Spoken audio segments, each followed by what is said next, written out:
jamming. It's recording. Welcome back after break. This is our podcast where we're here talking about recovery. That's right. And eventually we're going to have a lot of guests. But the main thing is to not drink, because if you drink, if someone like me drinks, an alcoholic, I forget what's right and wrong. I forget what's good and what's bad, and I start to do things that aren't necessarily positive. You know, I start acting like a politician or something. That's not okay.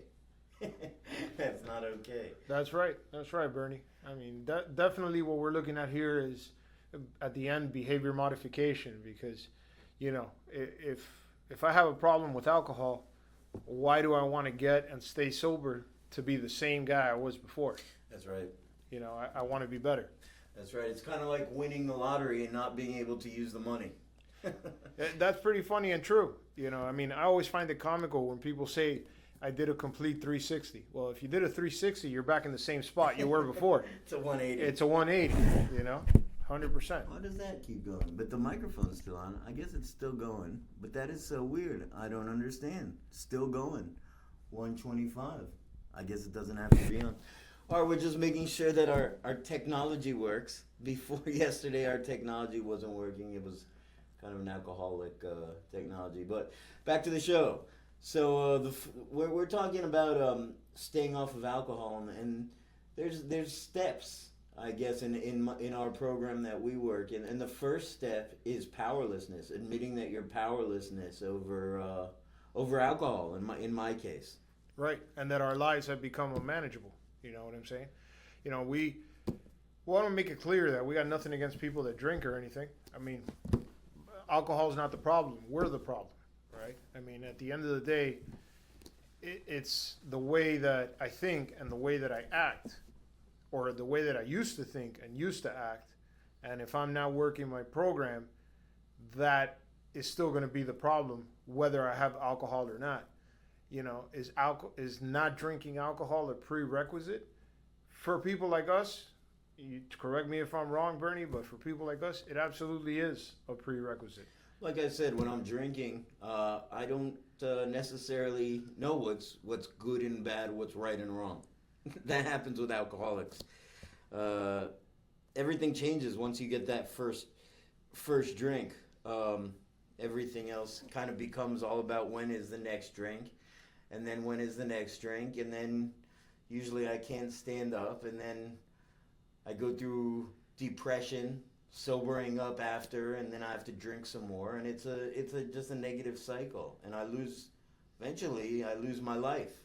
Yeah, you get a lot of not yets, you know. Well, I'm not homeless. And then somebody will say, yet, you know, I'm not drinking every day around the clock yet, you know, because it's progressive. It's just like the recovery aspect is progressive, the disease aspect is most definitely progressive. You know, for people that have this disease, it absolutely gets worse over time if left untreated, and it eventually becomes deadly. I mean, what's funny, what you were talking about for an alcoholic like me, homelessness.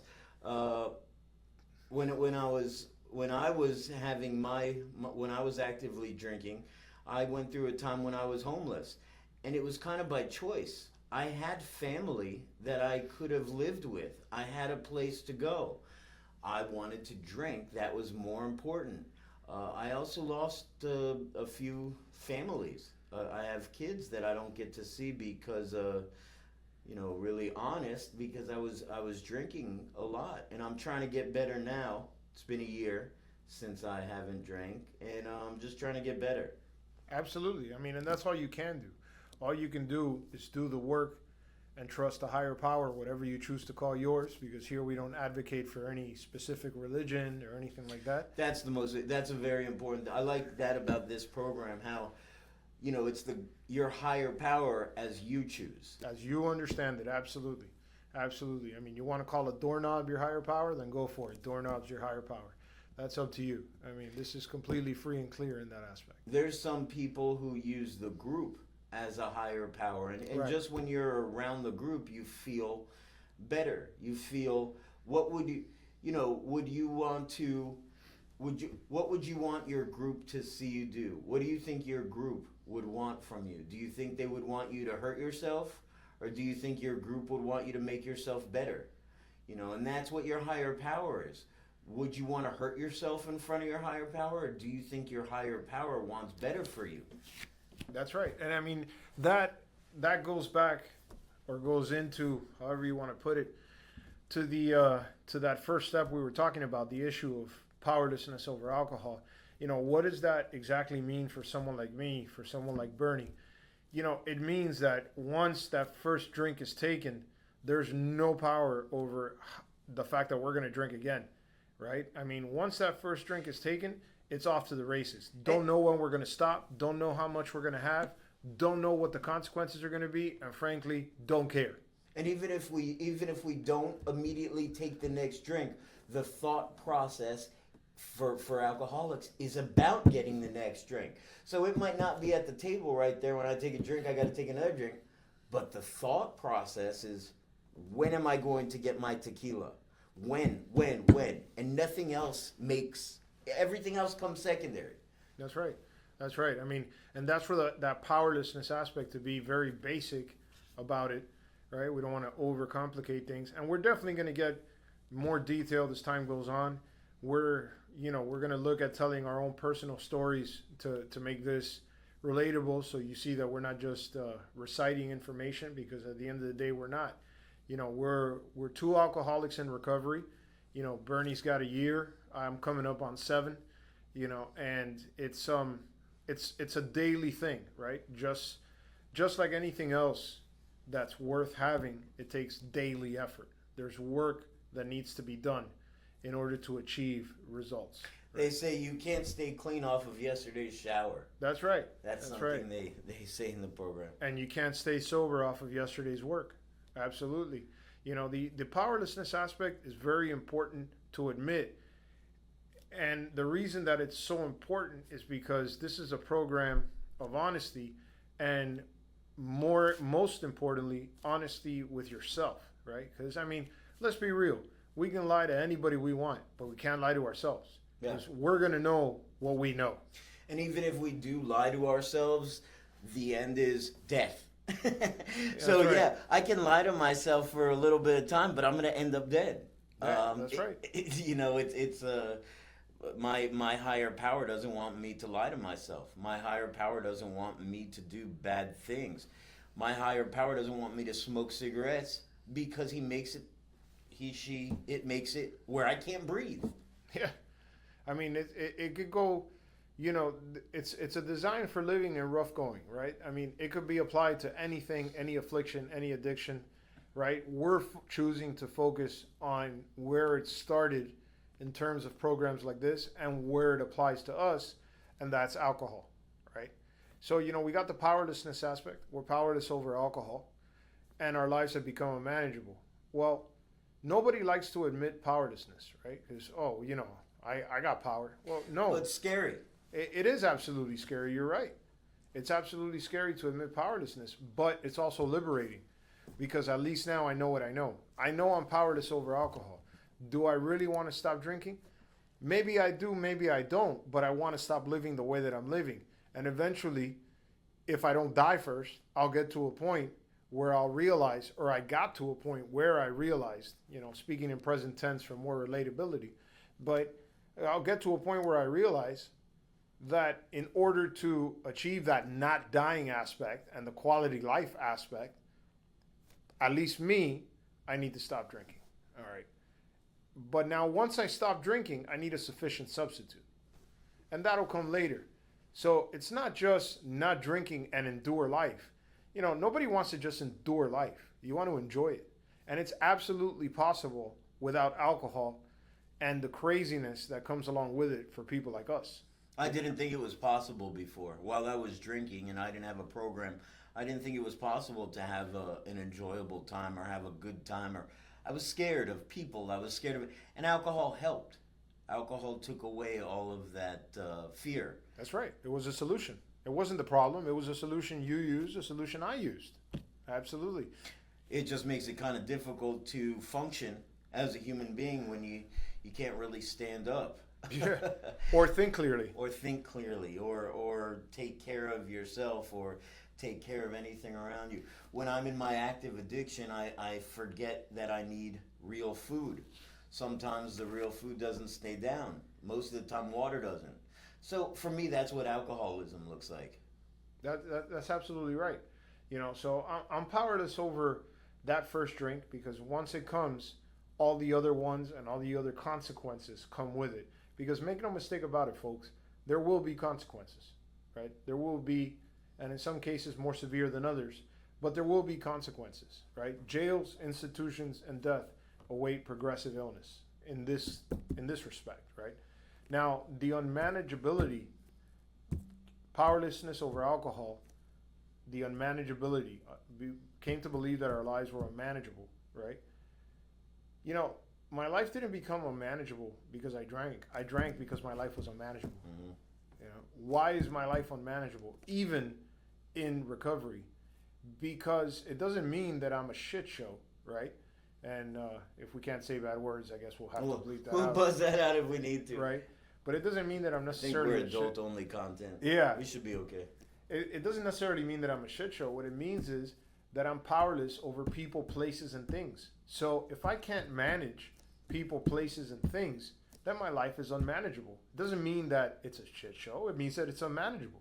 Now, excuse me, sneeze break. I know what some people might be thinking.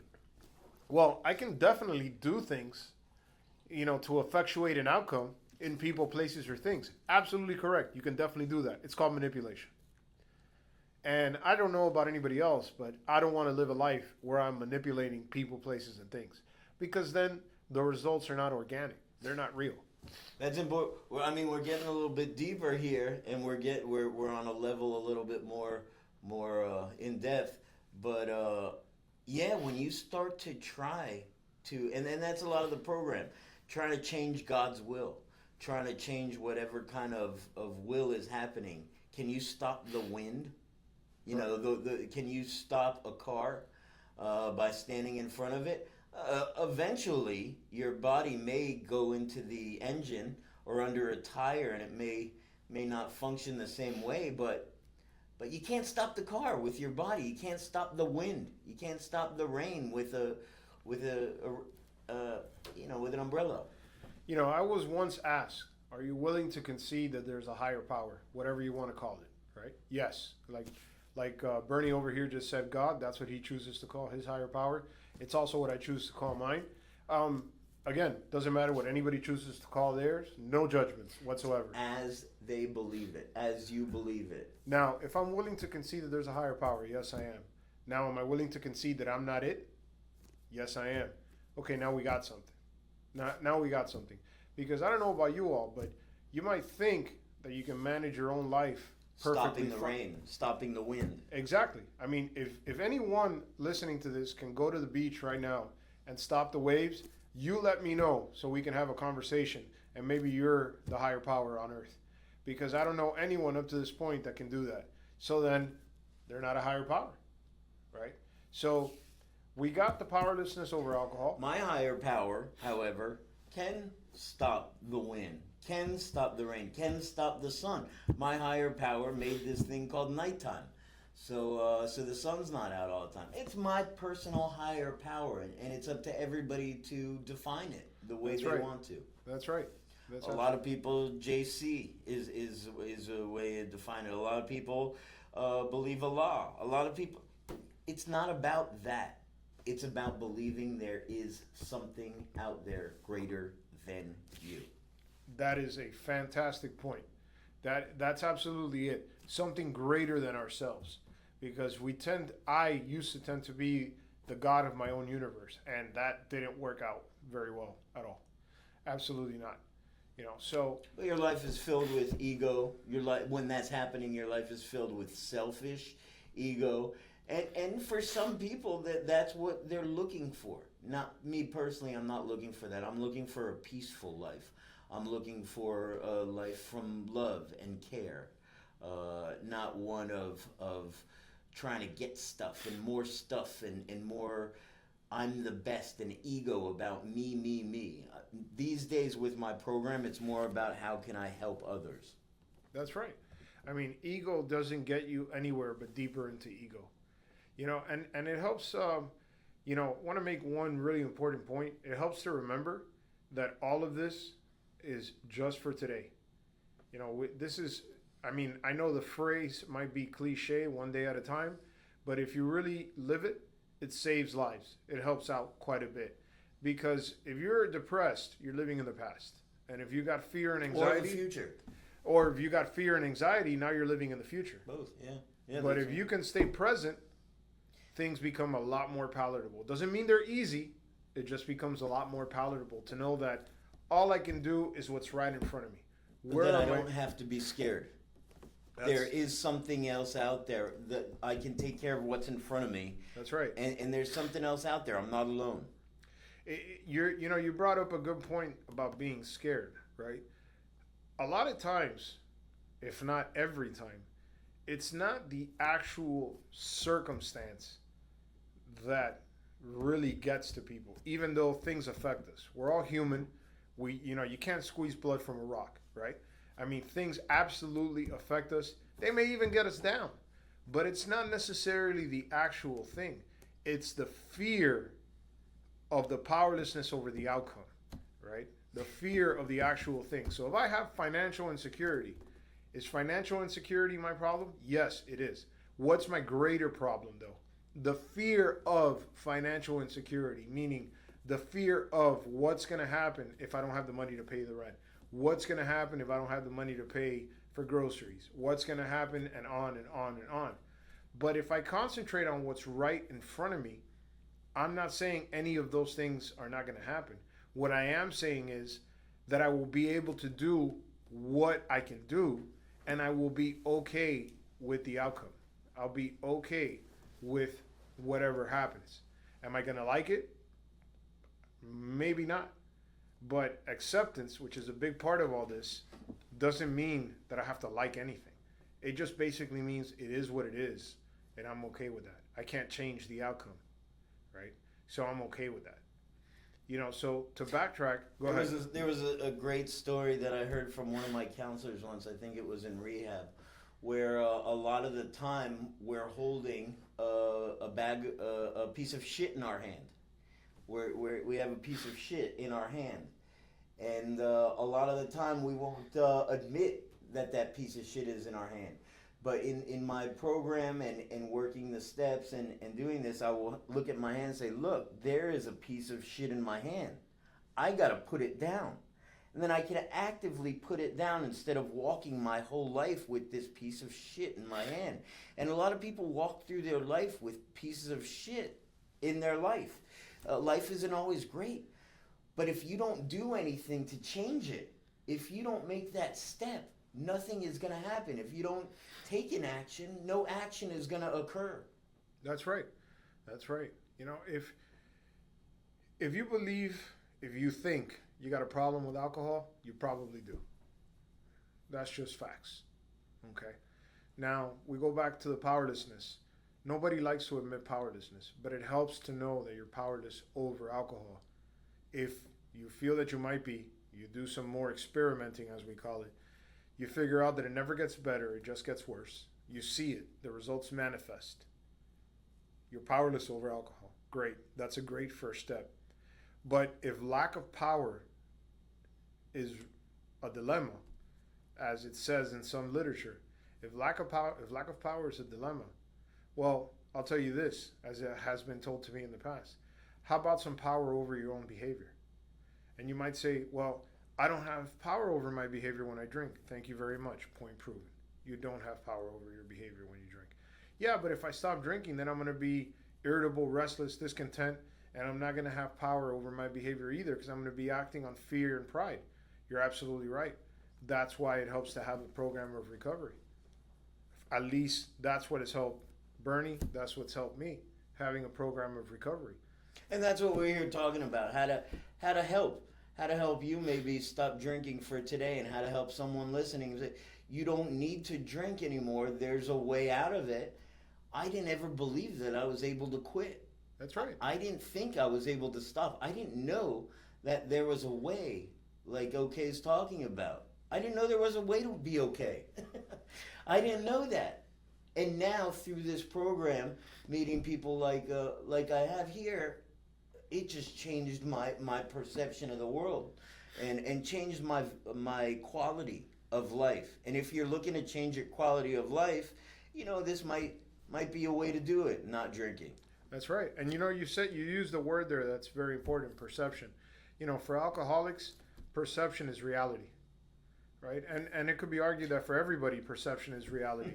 So if you want to change your perception of reality, because I don't know about you, Burnie, but when I drink or when I'm into self-will, even if I'm not drinking, my perception of what's actually going on is skewed. So if I want to change my perception, there's some work that I got to do, right? And this is what this podcast, this program is about, folks. We want to share our experience, our strength, our hope, over time, what it was like, what happened, and what it's like now, so that we can bring some relatability to people that may be on the fence about what they're going through, what's going on. And then also, I personally was subjected to so many of these different podcasts where they're really preachy about their higher power, and I wanted to have an effect where that's not the case. I like the higher power as I choose him, and I like your higher power as you choose him, and I appreciate Okay's higher power for whatever he chooses. That's the whole beauty of this program. We're not trying to put any kind of God or higher power on you. You don't have to accept that. You don't have to accept anything. You don't have to stop drinking if you don't think your life is powerless. If you are powerless and you're out of control and you want to change that, this is a great way. That's right. That's right. And maybe this podcast will help you because, as I mentioned, we're going to go deeper over time. We're going to tell our personal stories We're going to have over some time. guests. We're going to have guests which are going to tell their personal stories over time. And it may very well give the listener a platform to relate to then seek the help they need. Because there's nothing wrong with needing help. Now, if you realize you need help... And help isn't always scary. I found in this... In for me, AA and the 12 steps, maybe we could beep that out, or I don't know. But I found that I feel safe. I feel comfortable. I feel okay. Whereas I needed alcohol to be okay. Now I have, when I walk in this room, when I see okay, when I see someone from the room, I feel okay. That's right. And that's a very good point. And, you don't... If you're listening to this and you're feeling like crap, whether you're hungover, whether you're drunk already, whether life is crap or you think that life is crap, you don't have to feel that way anymore. There's a way out. There's a solution, and that's what we want to share with you, that there definitely is a solution. It might be going to an AA meeting. It might very well be. It might very well be. I mean, that's what has worked for us. And we're not here to be the poster children for any program. We're just sharing what has worked for us. I mean, you could take this and flush it in the toilet, or you can take this and replay it because you're related, right? It helps to know that you're not alone. It helps to know that there's many, many, many people with this affliction, and most, if not all, need help to stop. You are not alone. That's absolutely right. One day at a time. There is a member in one of the groups that we both attend that just passed away in the last couple of days, right? And to protect that person's anonymity, we're not going to mention a name or profession or anything of the sort. But this was a relatively young man, right? And this young man, for years now, has been coming in and out, trying to do the deal. Could never put more than a year together sober. And as it happened to my father, as it happens to a lot of people, the illness gets progressive, and eventually, if you do not concentrate on the solution and you stay in the problem, jails, institutions, and death await. And that's what happened to this individual. Now, some people have called me a bit harsh, but while we hope that this person rests in peace, this is what happens when you have this disease and you don't work a solution. That's what happens, right? So, And even if it's not, even if it, jails, institutions, death, you can still use in jails, you can still be in hell in institutions, and death is really the only way out. And for me, I don't want to die anymore. That's Today, I don't want to die. that's right. This is where it leads. So, to recap, I guess we could say, we got the fact that, okay, we found out, we feel that we may be, and we're speaking as if we were John Q. newcomer here, right? We got, everything's going to shit. We got problems with alcohol, we got problems with friends, we got problems with significant others, we got problems at work. Maybe you're having legal consequences, what have you. And you realize that the constant is the fact that you introduce alcohol into the equation. Okay. Well, then if you think you got a problem with alcohol, like I said before, it seems apparent that you probably do. Right? So the prerequisite is I'm powerless over alcohol. I have to admit that. Once I've admitted that, okay, now how do I stop? And if that's what you're interested in, then this is one of the places where we can show you how we did it, how countless others have done it, and maybe you can do it too. One day at a time. One day at a time. So So tune in on the next time. So we'll tell you how to do it then, but don't drink until tomorrow. If you want to drink, don't do it for today. That's right. One day at a time. There's no tomorrow yet, and yesterday's already gone.